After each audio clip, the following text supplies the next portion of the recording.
aujourd'hui, nous allons voir les différentes étapes pour planter un arbre en racines nues. Alors dans un premier temps, nous avons réalisé un trou de plantation qui est égal à 2 fois le diamètre des racines. Donc ce trou de plantation, nous l'avons réalisé avec une pelle bêche. La forme du trou a été réalisée en tronc de cône et nous avons laissé de la terre meublée dans le fond.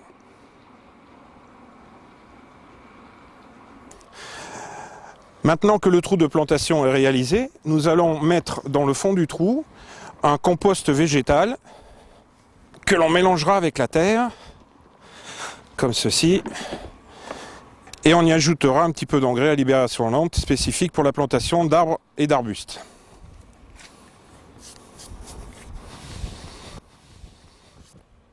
On mélange le tout en donnant des petits mouvements circulaires à notre bêche.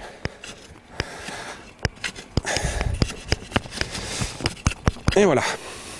L'étape suivante va consister à planter un tuteur qui servira de support pour l'arbre. Un tuteur que l'on placera face au vent dominant pour éviter que pendant l'hiver, l'arbre ne se frotte contre le tuteur et ne s'abîme. Si vous êtes perfectionniste, vous pouvez aller jusque-là, mais pour nous, c'est pas utile. L'étape suivante va consister à tailler et à préparer l'arbre. Alors n'oubliez pas que pour tous travaux de taille, il faut désinfecter votre sécateur. Ça vous empêchera de passer des maladies d'un arbre à un autre.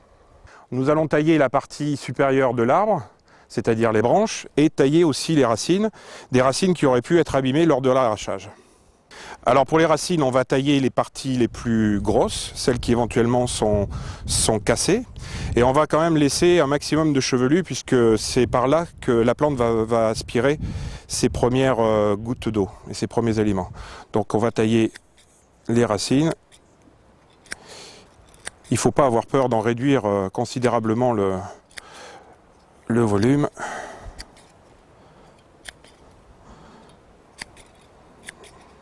Alors la réduction de la partie aérienne, c'est-à-dire la taille que l'on va réaliser sur la plante, doit se faire en fonction de la partie souterraine, puisqu'on la visionne. Elle doit être absolument équilibrée, c'est-à-dire que la partie haute et la partie basse doivent avoir le même volume. Au niveau de la taille, ce qu'il faut savoir, c'est qu'on va faire une taille qui va permettre à l'arbre de s'ouvrir pour que la lumière puisse rentrer à l'intérieur. Et pour que l'arbre puisse s'ouvrir, on va tailler à un niveau où le bourgeon va se retrouver à l'extérieur.